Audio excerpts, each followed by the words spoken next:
Right. And it gets blown out of the water when the CEO goes, "I don't care what data you showed me. Yeah, I don't believe it." yeah.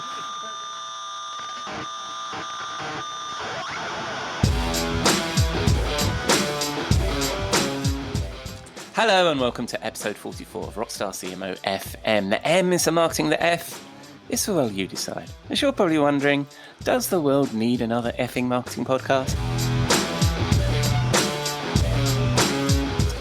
I'm your host, Ian Truscott, editor of Rockstar CMO, your monthly hit of marketing street knowledge. And this weekly podcast serves as my excuse to chat to friends, marketers, writers and CMOs I've met through my career and our little publication. You can find us at rockstarcmo.com and at Rockstar CMO on LinkedIn and Twitter.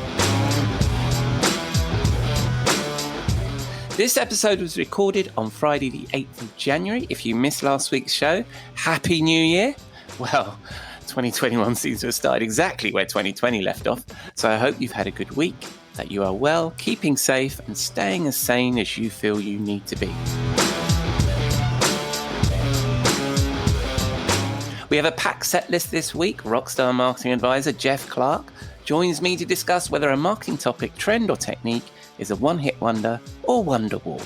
I catch up with Anita Brearton, founder, CEO of CabinetM, a marketing technology management platform, and I again kick off the weekend with my friend and content marketing guru, Robert Rose, in the Rockstar CMO virtual bar. Right, let's get started, shall we?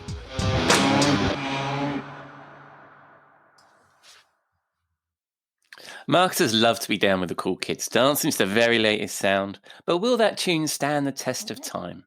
Each week, my chum Jeff Clark, Rockstar CMO advisor and former Serious Decisions Forrester analyst, joins me in deciding if that marketing tune, topic, technique or trend is a one-hit wonder or Wonderwall. Let's find out what's hot or not this week.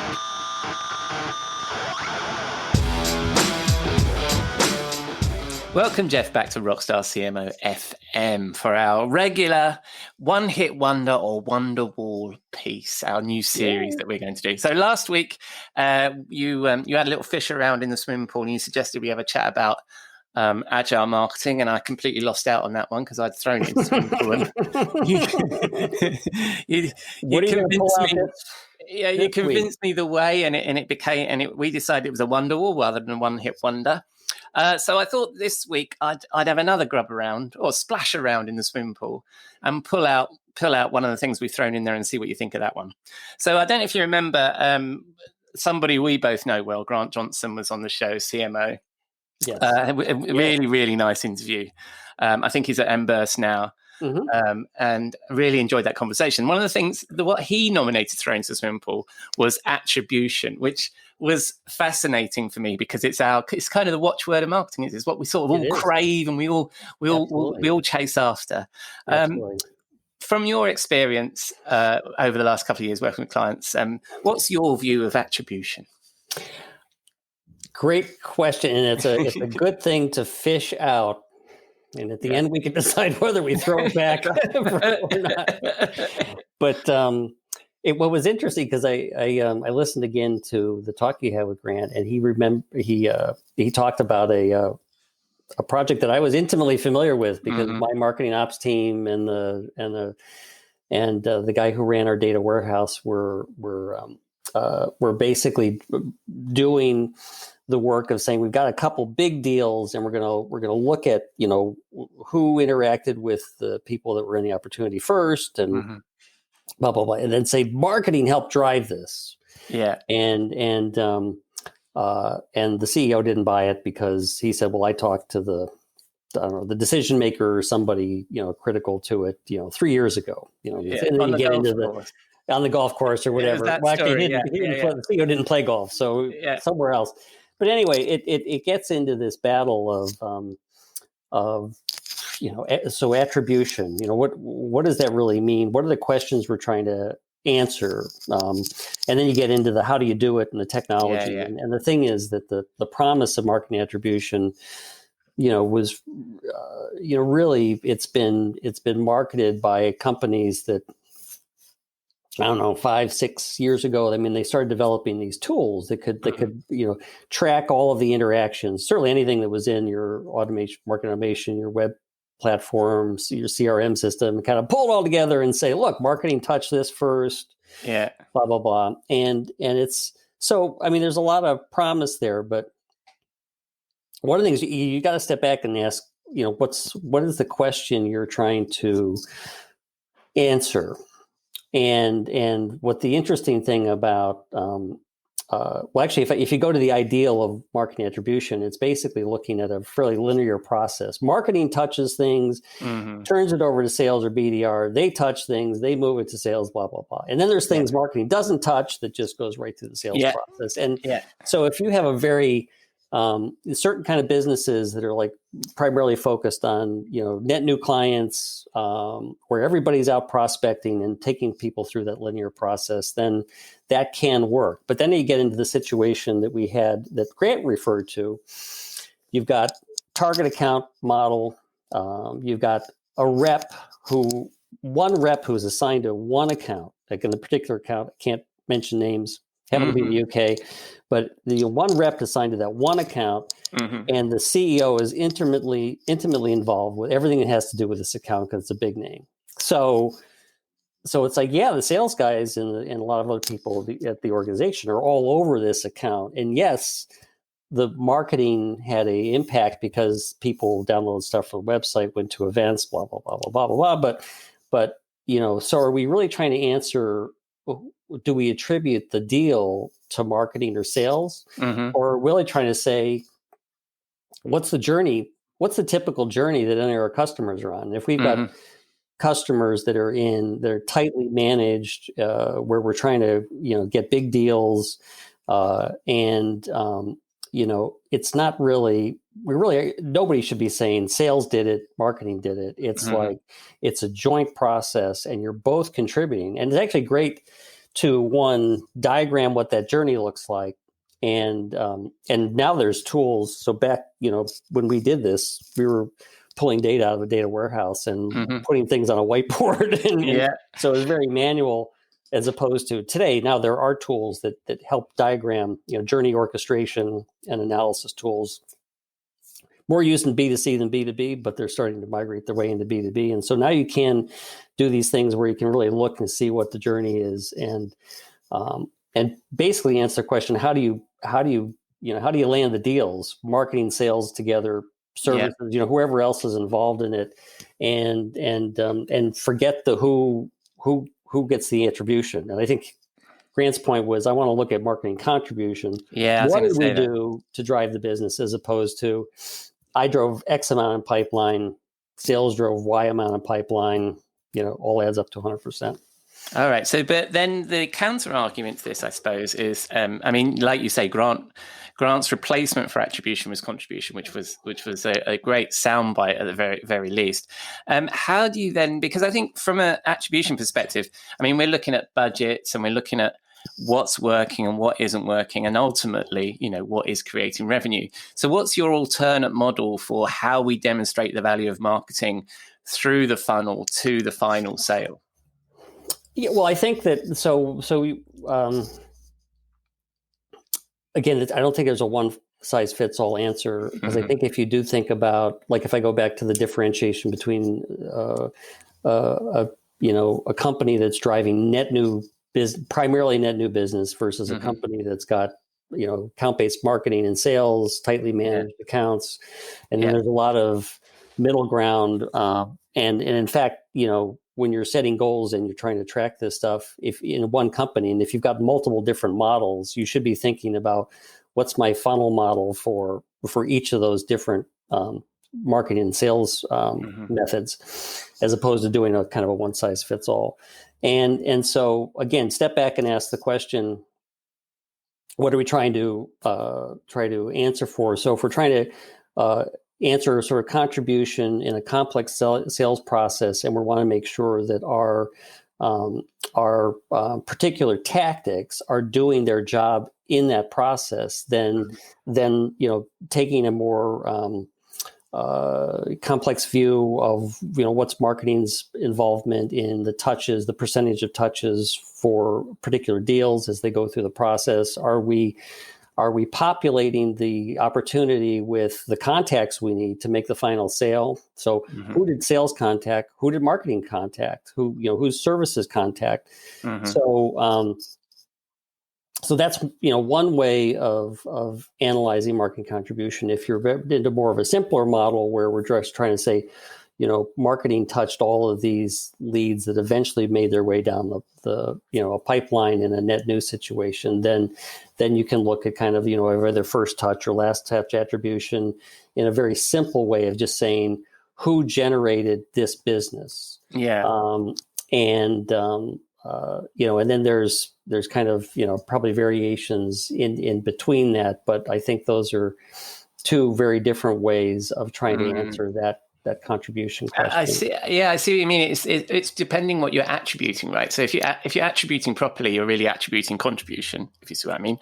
But it's really that drive that there's probably this mission that will never be achieved, like the Holy Grail of discovering the very first thing that the buyer interacted with, and we can lay claim to it, right? And are you saying, and that's really the attribution model, isn't it? And that's the thing that we've chucked in the pool. Is that the thing you're saying? I think that's fair to say, and it has limited application because the reality of B2B selling and marketing is that you've got multiple people involved in the decision-making process on any particular opportunity, and you've got to understand what window are we looking in. Are we looking in, depending on the sales cycle, like the company Grant and I worked at, year-long sales cycles, and sometimes longer than year-long sales cycles. So the fact that the CEO talked to a guy 3 years ago, is that even relevant? Because the company has been through so many ups and downs in their strategies and their plans since then, that's probably not relevant.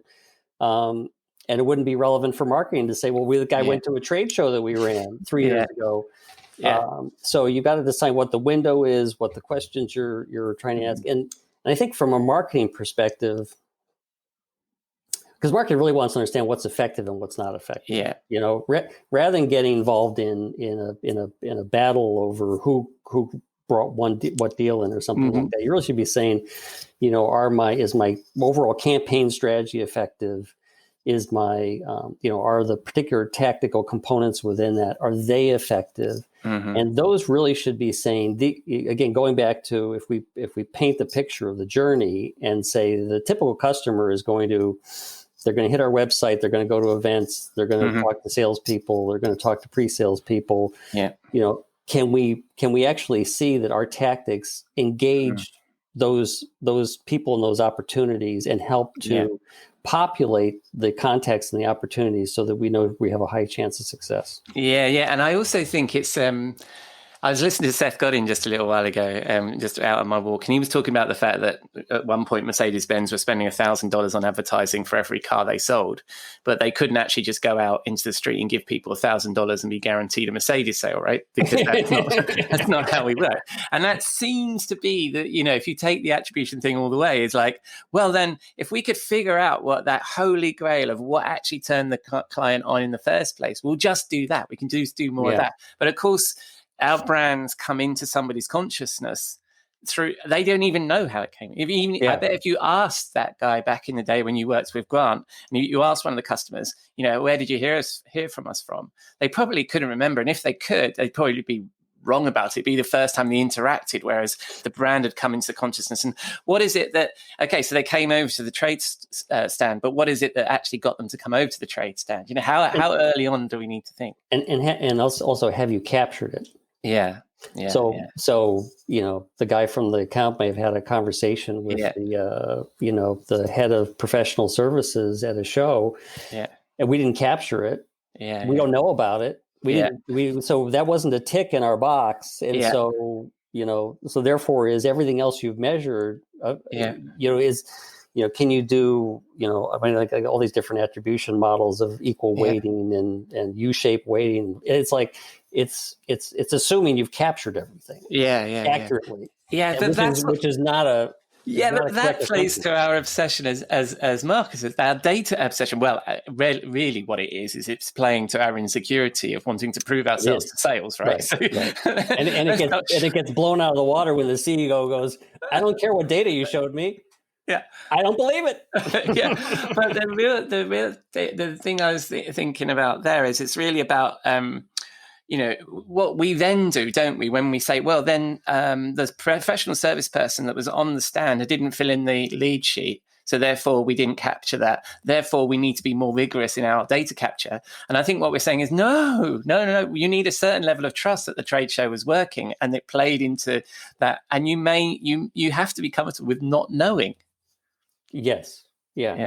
And events are particularly tricky because there's so many dimensions to event. There's you go to a show, you meet analysts, analysts review, and you meet press review you meet people, you capture leads, you don't capture, you have conversations, you have a brand expression of the booth or whatever. And again, somebody might walk by and go, oh, they're a player in this market. I can't talk to them because I got to move on. But I got it stuck in my head. You have to be careful. I think that's a really great point. You have to be comfortable not knowing certain things. And again, try to measure what you can accurately measure and just be cognizant of what are the problems you're trying to solve. And I think the other thing that was interesting that Grant mentioned, so we got to make sure people go back and listen to that. I'll include a link to it in the show notes. Is that the constantly showing value, So that's where you're talking to your internal customers. And so you can go back to the CEO and say, okay, so you don't believe me that we helped capture that deal, but how do I provide value? And I know that guy in particular would be very clear about how you can provide value. And so, you just, and we were constantly measuring all kinds of things that today people would consider kind of wacky, but that was part of it, was the showing value of what marketing provides. And we were maniacal about capturing engagement with clients. We had a target account list. We knew where they came from. We in our data warehouse, we captured their emails, how many times we talked to them. We knew how many were active, inactive. So we were, from that perspective, we were doing kind of early attribution, and that we were, or contribution, that we were trying to measure the engagement that marketing and sales and services had with accounts. So we're not chucking in the science and the data science and the data analysis that we need to do as marketers away. We're deciding whether something's a one-hit wonder or Wonderwall, or we're perhaps fishing this one out of the swimming pool. So we still need to do all that work. It's just that we're probably chasing after the wrong thing if we're chasing after attribution and that very first touch, I think is what you're saying.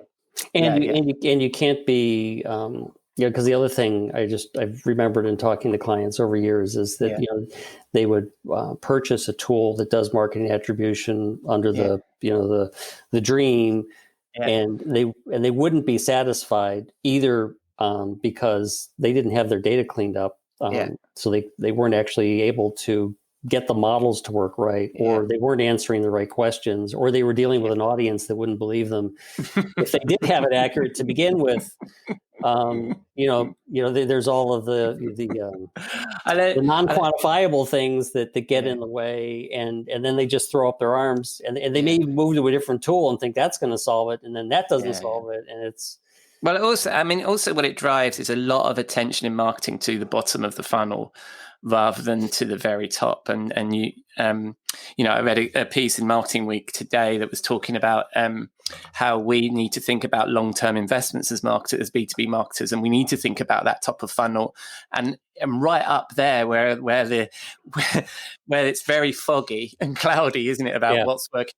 Not working. It's very easy for us who are data orientated marketers to think, well, if the further into the funnel I go, the more I know, the more I can analyze, the more I'm gonna be able to do this stuff. So I think I'll actually pull out something. So there's a number of former colleagues of mine at Serious Decisions, now part of Forrester, that were really talking about this concept that they call demand unit waterfall. So if anybody's interested in investigating it more, they should go over to the Forrester site. But it's like they were getting clients to think about, I have a target market with intent monitoring. I can see whether those people, the target market, are engaged and are looking for solutions. I can track that I've actually engaged them. Yeah. And then I can start working them through the traditional waterfall.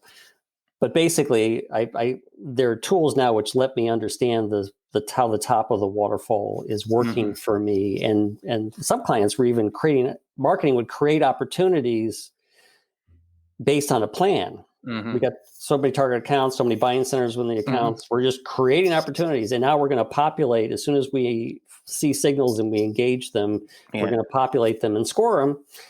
And now now marketing and sales are looking at it from an opportunity perspective, not from a lead to opportunity perspective. And that's kind of a game changer, and it kind of brings marketing and sales back together on the same page, as opposed to, two teams doing two totally different things. Yeah, I'm going to look at. I'll look that up and maybe include a link to whatever I can find on Serious Decisions and Forrester that's available, and include it in the show notes. That sounds fascinating. So, as I wrap this up, so what are we saying? So, Attribution, as nominated by our friend Grant Johnson, went into the swimming pool. Do we consider it to be a one-hit wonder, or is it Wonderwall? I would say it's a one-hit wonder. I'm with you, mate. I mean, it's been more than one hit because we've had it for a while, but I think in that binary sense of one hit wonder or Wonderwall, let's go with one hit wonder. Wonder, yeah, and the Wonderwalls we get to come. Yeah, we've so that's our first one hit wonder of the series. That's fantastic. So Attribution stays in the pool, is a one hit wonder. I'll use all of the Rockstar CMO comparisons that I can. So I'm going to ask you, Jeff, as we have done that nomination, what's your favorite one-hit wonder of the musical sense? And we'll play out with that. This is fun. But as I was, as we were thinking about this second, I was watching a program called Queen's Gambit, and the Queen's Gambit goes through the 50s and 60s and on into the 70s, the time frame, and they pull. They pull songs and use them as backdrop and stuff like that. So I heard one of my favorite one-hit wonders, which is Venus, by a group called Shocking Blue, which was a one-hit wonder group out of the Netherlands, of all places, which I didn't know until I actually looked it up. No. But it was a great tune, and it got covered. So like the song is just like has continued through the ages. And I noticed that it was, because I looked up on what hit wonders, and I noticed that it was number 3 on the Australian one hit wonder chart. So I'm like, it is a one hit wonder. It really is. So splendid. So I'll play out with what was that again, Jeff? Venus by Shocking Blue. Excellent. Well, thank you very much, Jeff. And I'll see you again next week. Sounds great. Cheers, mate. Bye-bye. Cheers.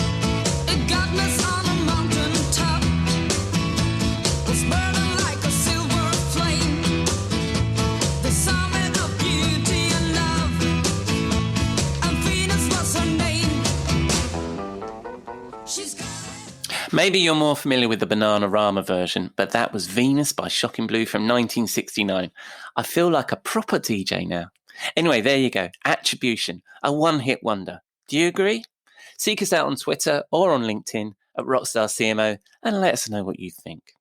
Next up, I'd like to introduce you to Anita Brearton, founder, CEO of CabinetM, a marketing technology discovery and management platform that helps marketing teams manage the technology they have and find the technology they need.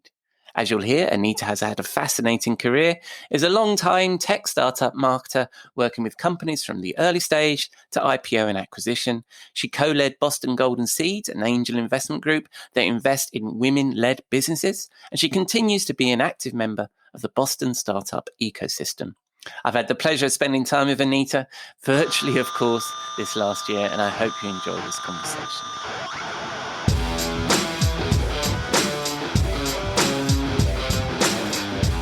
Welcome, Anita, to Rockstar CMO FM. Thank you for joining me. How are you?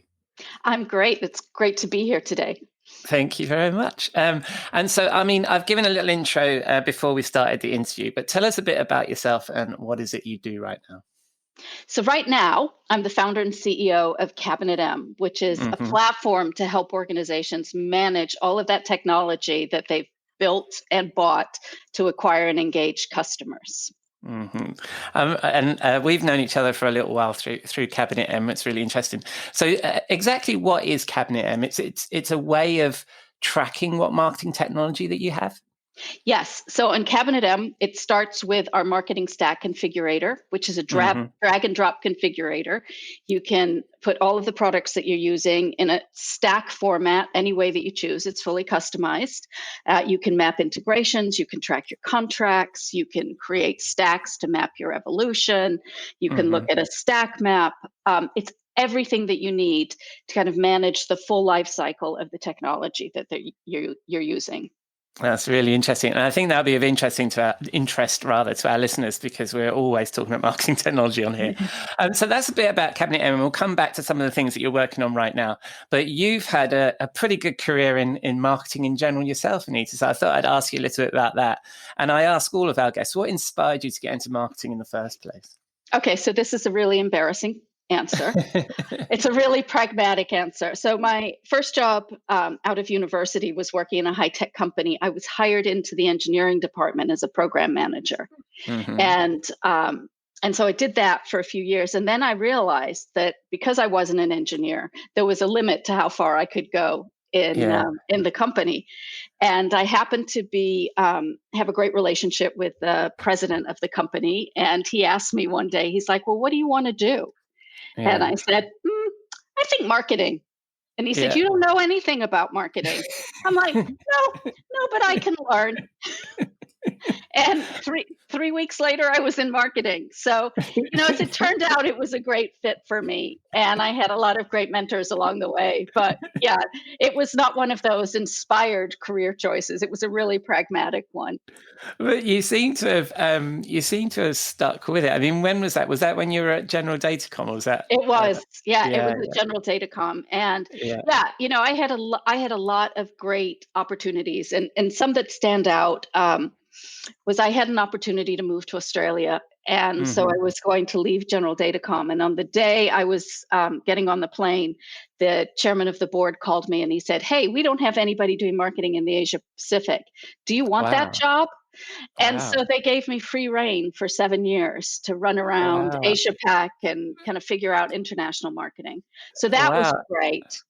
And then it was just, talk about jumping into the fire. And then I ended up in some very high growth startups back in the US. And one I was with, we sold for $3 billion. And then the next one went public in 24 months and was just a rocket ship ride. So I think the thing that I love marketing, I love the fact it's always evolving. And I love being in startups because you get to dabble with lots of things and try lots of things. You're not bucketed in a very neat, tidy role.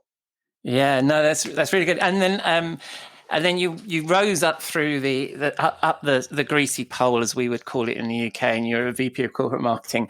Then you've been a consultant ever since. Is that? Sort of. So I left kind of full-time work and consulted for a while, and that was fun. And all with startups. I've been in startups all of my career.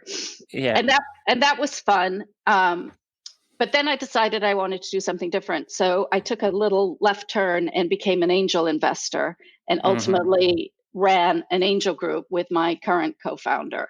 And so I did that for several years before jumping back onto the startup side of the table, which is where I am now.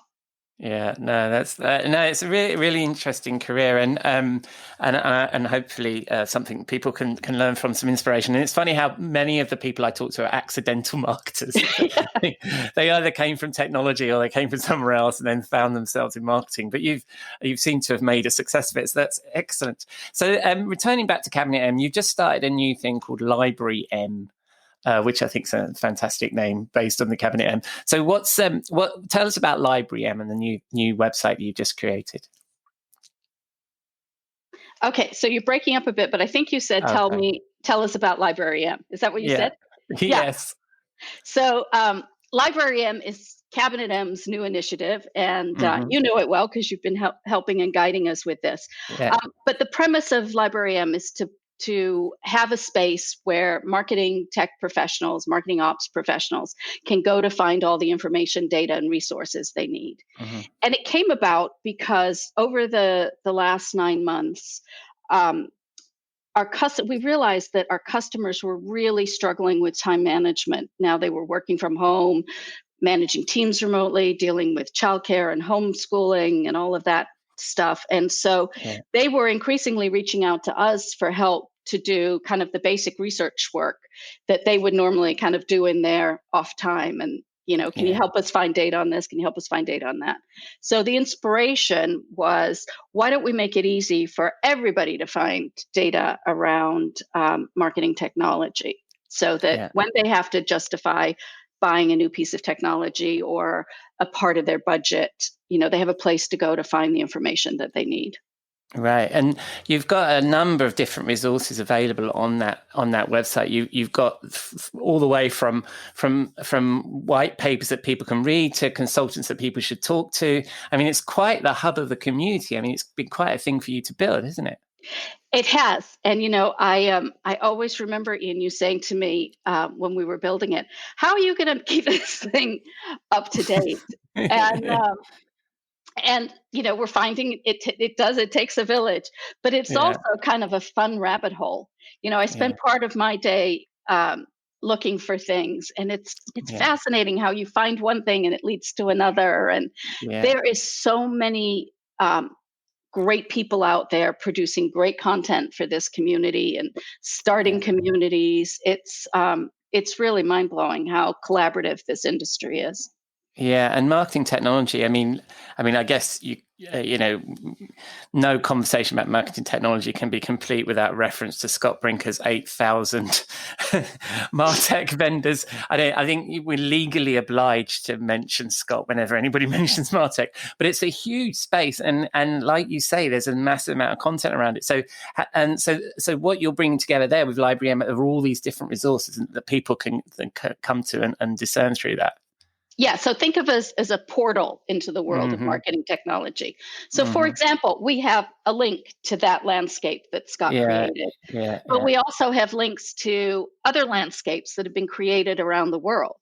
There's fabulous work being done in Europe by the MarTech Tribe and other organizations. So, you talk about 8,000 products. We've cataloged 15,000 on CabinetM. It's extraordinary. Yeah. Well, I mean, if you dig into some of some of these things, you find that some of them aren't products; they're just agencies that have created little tiny things. But a lot of these things really are, aren't they? And they're really niche. And what's your view? If you're a marketer and you're staring at that, and that's often where we see the context of 8,000 vendors is it's used as a sort of an example of how tough it is for marketers to figure out their way around marketing technology. What's your advice to people that you're talking to and your clients about how they should navigate that space? Yeah, so I think, it starts with all of the business objectives. So you have to start just writing down the business objectives, which lead to the marketing objectives, which lead to the functions you perform. And then you start writing your technology requirements. And technology requirements are functional requirements, not I need a CDP, I need a this, I need a that. And then those requirements lead you to the technology. So, and then once you get to that place, we recommend start with your anchor platforms, right? You need a marketing automation platform, which may or may not include email. So if it doesn't, you need email. You need an analytics platform. You need a CRM. And, there's probably 3 or 4 other things you may need a CDP. And that should form your foundation. And then you can just, bring in systems on top of all of that and integrate some, don't integrate others, but test it and try. So you don't know this yet because we haven't publicized it, but we have just done an analysis of all of the stacks that are being managed on our site so that we can produce information for people. And we'll make it widely available about what are the top products that are being used in stacks. But it's one of the things that's really fascinating is that marketing stacks, to use an overused cliche, are really like snowflakes. I mean, no two are the same. Wow. It's amazing. Every time we sign a new customer, we get a list of 10 products to add to our database. Wow. And can you reveal some of the hot technology right now that you're seeing that everybody's asking you about or that are featuring in these things? Well, so I think if we look at the most commonly used technologies, it won't be any surprise. I think the Marketo Engaged Marketing Automation Platform, hands down, is the most commonly used platform.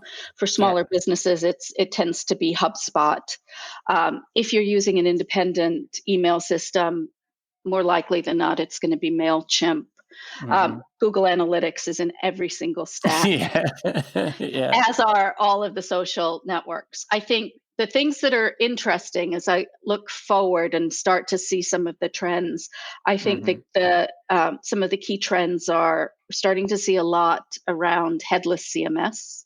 We're seeing a lot around identity management, which makes sense. So those are two big areas that we're watching.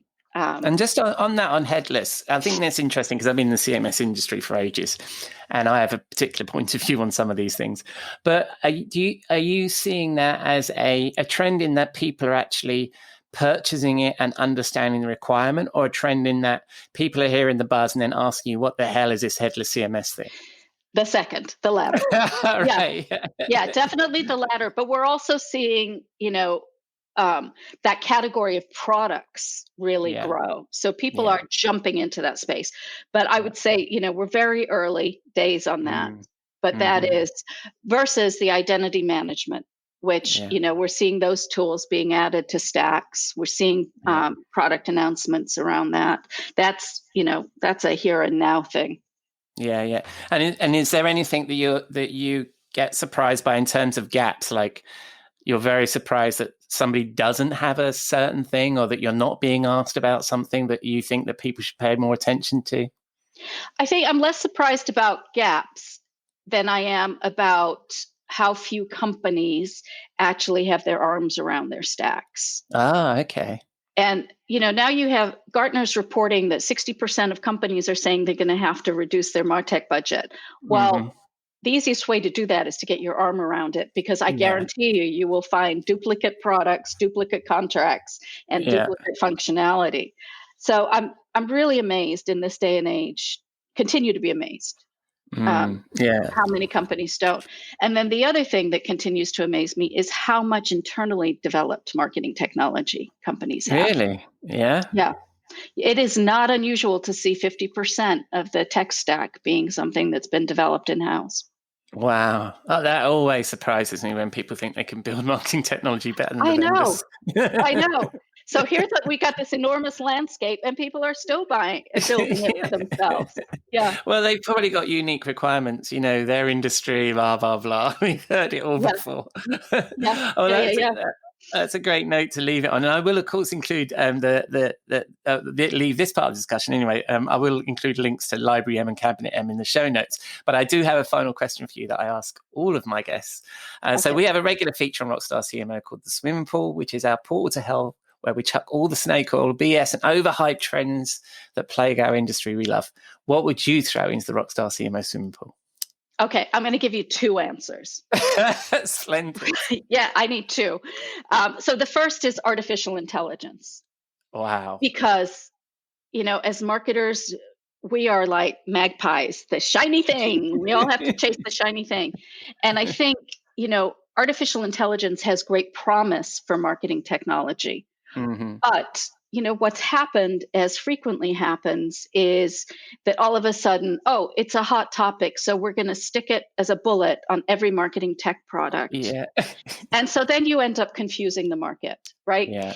If you are not working with a lot of data, you are not using artificial intelligence because you have nothing to apply it to. Yeah. So it frustrates me. That's the machine learning part, isn't it? The AI can't come without the ML. And that's right. And you need data.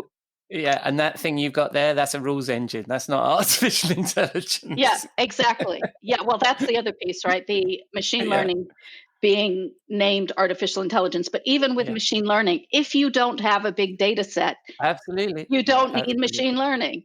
And so don't stick it as a bullet on your capabilities.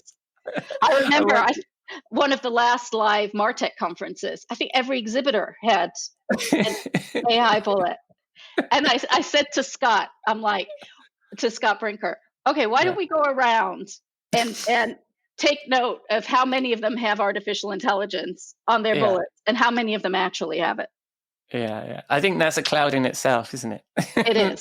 So what was your second one? So my second one is a more general version of that. And it's this fascination we have in marketing with marketing jargon. And we think as marketing technology vendors that, our number one goal is to create a new category and a new term.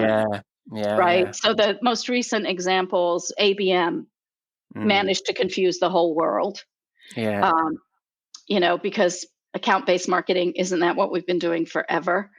And recently, chatbots weren't good enough. Now we have to call it conversational marketing. And so I think all of this stuff just adds to the confusion. So you take an environment where you've got 15,000 products, you layer on all of this crazy jargon. It's a recipe for disaster. Yeah. Well, on that positive note, Anita. I am feeling positive. It's 2021. Well, no, that was that's a really good quick run through a lot of the topics of marketing technology. It's a pleasure to record it at one of our many conversations, Anita, and nice to catch up with you again. And then when people are spinning the dial on the interwebs, where will they find you? At you mean personally or the company? Whichever they want. Okay, you can find me at CabinetM.com, LibraryM.com, and under LinkedIn. On Anita Brearton. I'll share all those links in the show notes, as I said previously. And again, a pleasure to see you, Anita. Yes. I'll speak to you soon. Cheers. Okay. Cheers. Bye-bye.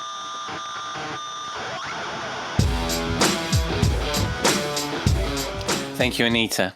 We talk about marketing technology a lot here on the podcast and in our publication, and it's well worth a look at the CabinetM platform and the community they are creating around LibraryM. And I will, of course, include all the links in the show notes. So it's that time again. It's Friday evening, time to switch off Zoom and make my way to the Rockstar CMO virtual bar, where I hope to find my friend and content marketing guru, Robert Rose.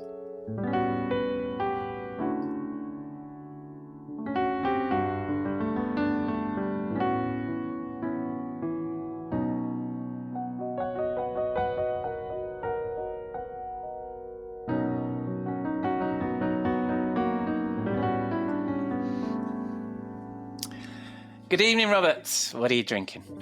Hello, my friend. Here we are in the bar, and we're into this new year now, and I think I wanted to have a drink.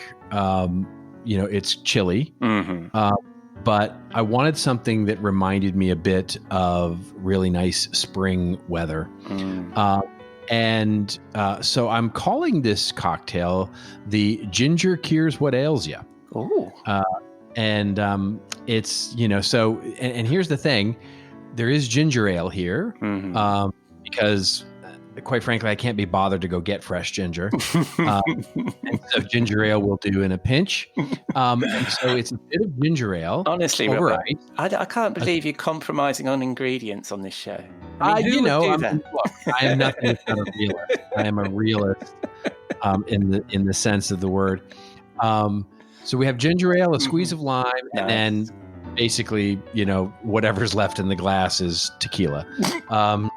And it is one of my more favorite small batch tequilas, and not one of the sweeter, sort of more vanilla-y tequilas, more of the sort of classic traditional tequilas mixed with the ginger ale and the squeeze of lime, and it's really a lovely drink. That sounds lovely. Yeah, I'm not familiar with tequila with ginger ale, but then that won't surprise anybody, really, I don't think.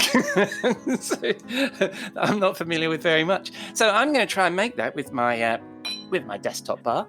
And as we are substituting, this is actually pretty close to to what you've usually got in the bar.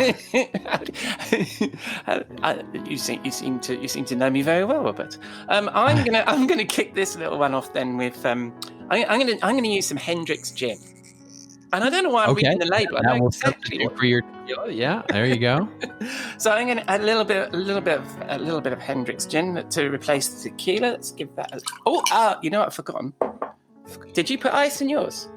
Oh yes, indeed. Oh yes, absolutely. Hang on a minute. A couple of bits of ice. Put that in the wrong order. That wasn't very good. And then ginger ale. I have something very ginger ale is exactly right. So. That'll be like Fever Tree. I don't know why I'm saying the names now. I just seem to have got into the brands. But the Fever Tree cucumber tonic water. A little bit of that. Let's see. And what other well, they're all the ingredients I've got. So I can't ask you what other ingredients you put in yours. Let me taste that. Oh, Robert, that's very nice. Yeah, there you go. Right, it's very nice. And I see what you mean by the little bit of spring in there. I think, although I'm not quite getting the ginger, obviously.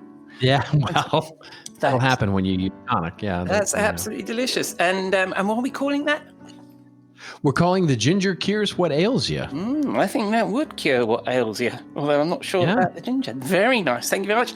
And I reckon I could drink these every week. It's really lovely. Splendid. So these are very nice drinks, and as is our habit, whereabouts would we be drinking these, Robert? Well, I'm going to mention a place, which I've actually been to. Yeah. It is one of the finer restaurants in the U.S. Mm-hmm. It's quite famous. It's called the French Laundry. Right.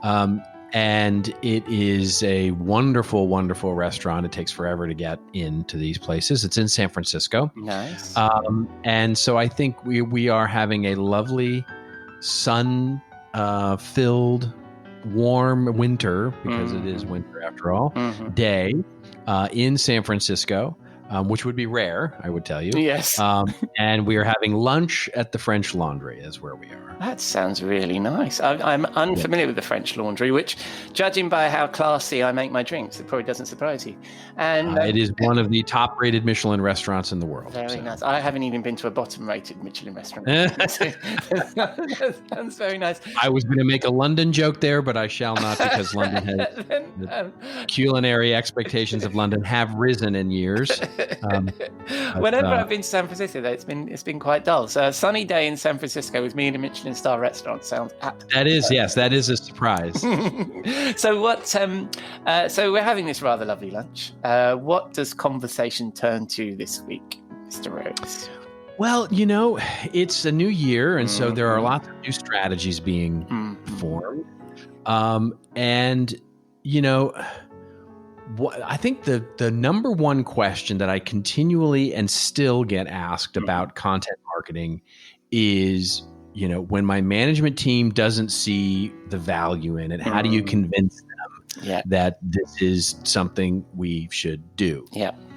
And it's a thorny problem, right? Because it's not just about convincing one or two people to think differently. Typically, it's getting the whole company in many ways to change its collective mind to try and do something that sort of flies in the face of everything that's been successful thus far. And so this is a challenge. And in many ways, for us, the ones trying to make the business case here, it is a crisis of change, right? Because you're trying to really disrupt things that have been, I guess, in many ways either going really right or really wrong for so long, and you're trying to really change the things.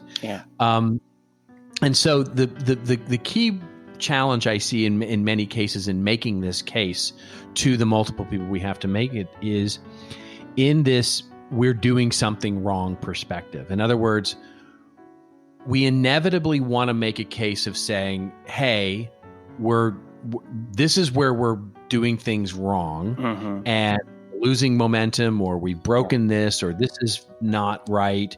And thus we should do this content marketing thing to fix it. And I think that's the wrong argument. Even if it's true, it's the wrong argument. And so, for example, if we can start to look at things in terms of positioning this change as one of saying, hey, we're doing so many things right. We need to add this new thing so that we evolve even further. Yeah. And I think there's by the way, there's also some level of science behind this of when you convince someone, of something that they're doing wrong versus what they're doing right, they're much more open to it. Seth Godin actually said this very well. It was a couple of years ago, I think. He said, I'm quoting him here because I've got this quote handy. He said, it's almost impossible to get somebody to try something new today if they also have to admit that they were wrong yesterday. Oh, it's perfect. And I think that's so true. Yeah. At least I find that, right? Where, when we make the ask, if I walk into the room and basically start my whole presentation off with, here's how you've been blowing it, and here's how we'll fix it, it's way harder than if we say, everything you've been doing is right, even if it's not necessarily perfect. And we've now succeeded our way into a need for change. Yeah. Anyway, I think that's something that can really be helpful in making the business case for something disruptive like content marketing. And it applies across the board, doesn't it? For any change you want to bring in, is that it does. Yeah. It does indeed. I just find it more so for those disruptions where it's not just about one person, right? It's not just about, it's really changing and quite frankly, adding new strategies to something we're doing already. Yeah, I've been in that position where, and actually, sometimes you're encouraged to by a sponsor who's bringing in this initiative, and you're helping with it. They're saying, well, this thing here is screwed, and we're going to change, and you're going to help us change, and that's the first slide that you're going to present. And you're thinking, I don't think that's going to go over very well with your team. Exactly to Seth's quote is they're immediately going to think, I'm not going to admit that I was wrong, and they can't get past that in order to look at the gifts that you're intending to bring them.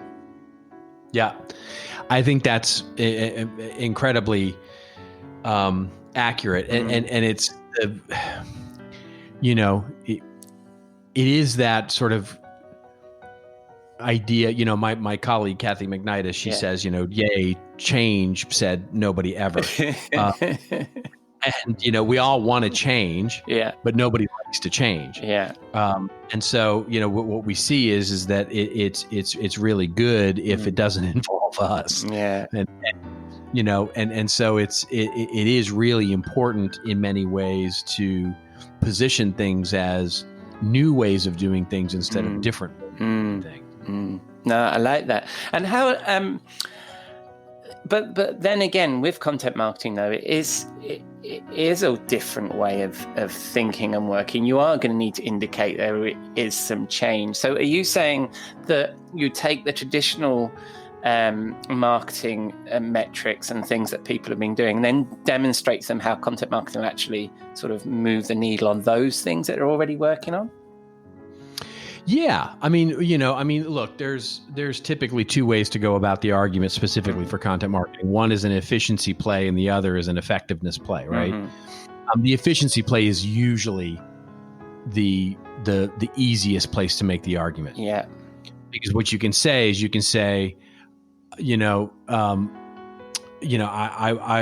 I'm trying to do is get our arms around the cost of all this content we're creating, thus setting a content marketing strategy where we actually get organized about it is a good thing for us to do from a cost perspective. And usually you can make that argument pretty successfully. The effectiveness argument, because what you're in many ways doing with content marketing specifically is saying, wait for it, it's going to take time. It's going to take a little effort. It's going to take, some patience in order to really be, effective.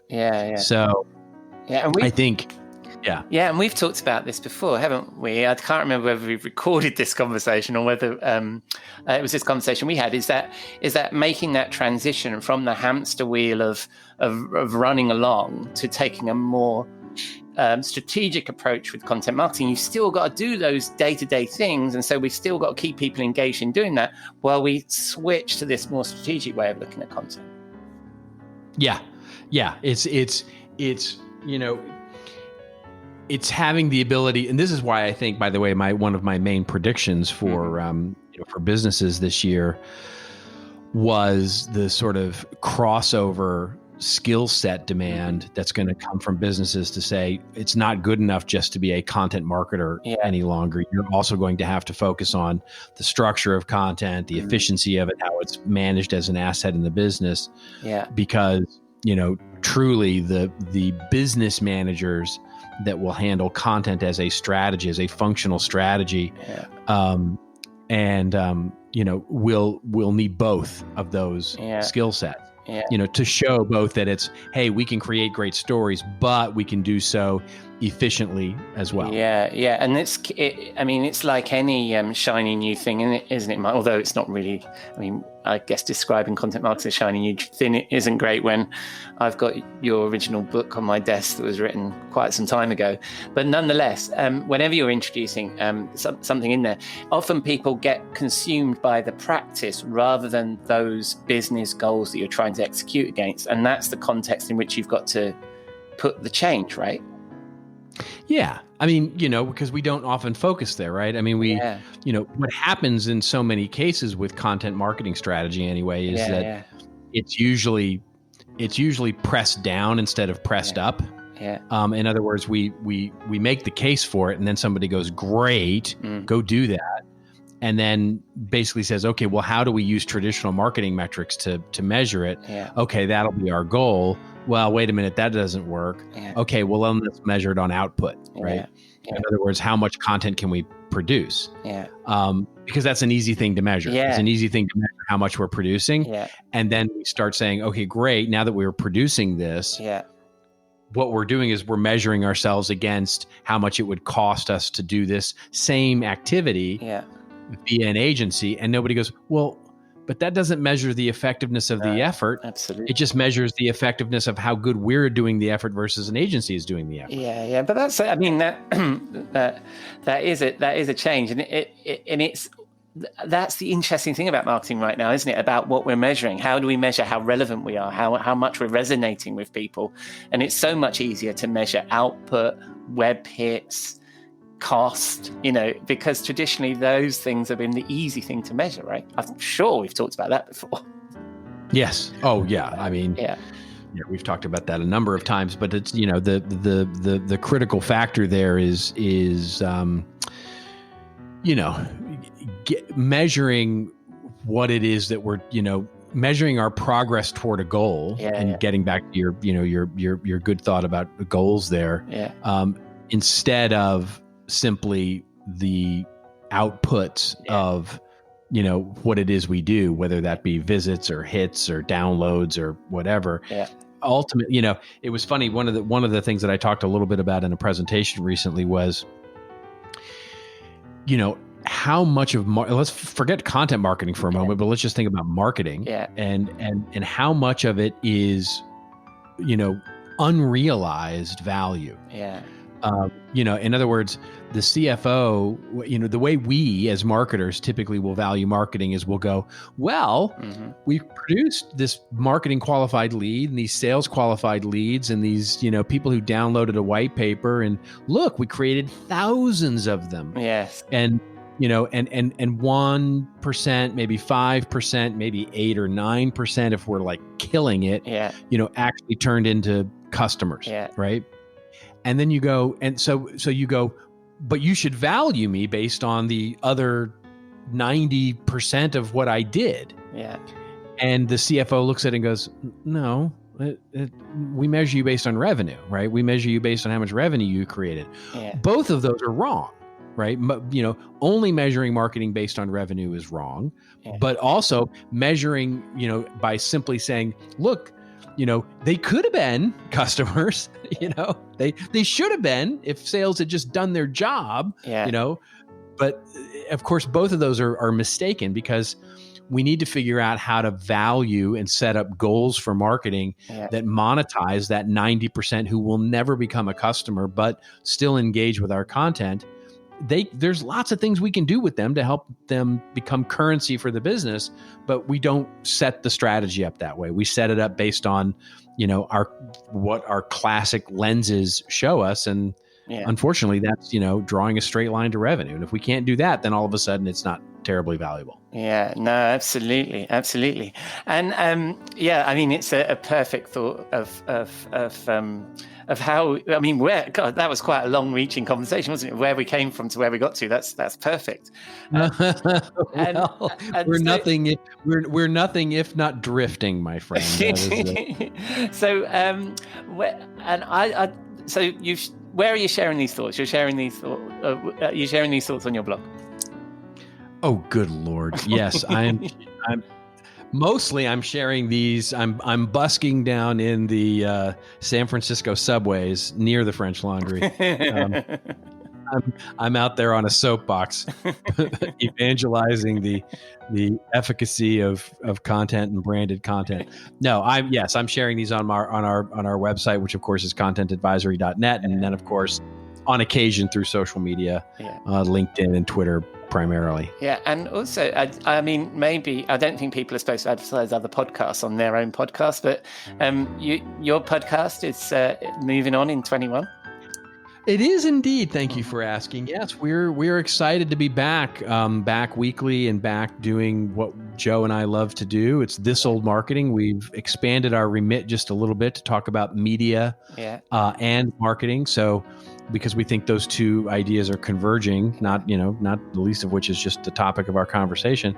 And we're having a really good time and glad to be back more frequently than we were in the past. Well, I'm certainly, I know many people are glad that you're back frequently, and so that's excellent. Thank you, Robert. So I'll include links to you, to contentadvisory.net, and to This Old Marketing in the show notes. Thank you very much, Robert, and will I see you in the bar next week? You will indeed. Thank you. Cheers, Robert. Thank you, Robert.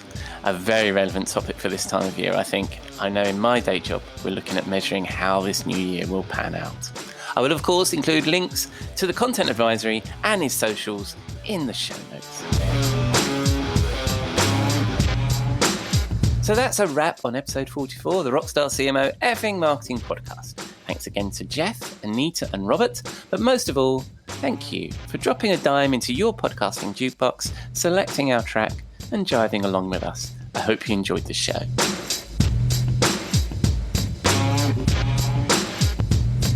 If you like my guests, please give them a mention, click their links, follow them, and take a look at their work. I really appreciate their time. I will, of course, include all their links in the show notes of rockstarcmo.com/podcast, where you can also find all our previous episodes.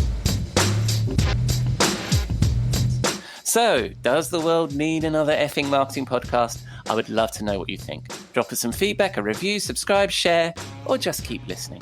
I'm glad you're here.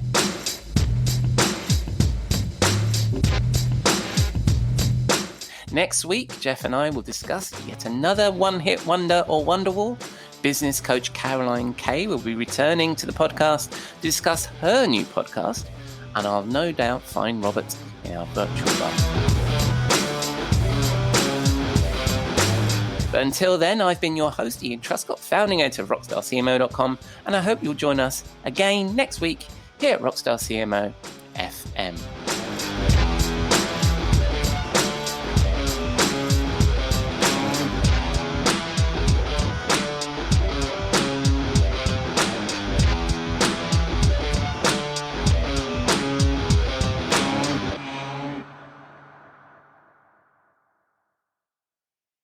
You may know you're listening to this show along the Marketing Podcast Network, but did you know there are other great shows on MPN to help your business? Christy Heiler hosts a fantastic podcast called Own It. Christy, tell us more about the show. Own It is all about celebrating women and non-binary advertising agency owners. We talk about buying out of the Boys Club of Advertising because less than 1% of ad agencies are owned by women. And where can people subscribe? You can find the podcast at untilyouownit.com. We're also on the Marketing Podcast Network at marketingpodcast.net. And of course, you can subscribe wherever you get your podcasts. You heard her. Go subscribe. This podcast is heard along the Marketing Podcast Network. For more great marketing podcasts, visit marketingpodcasts.net.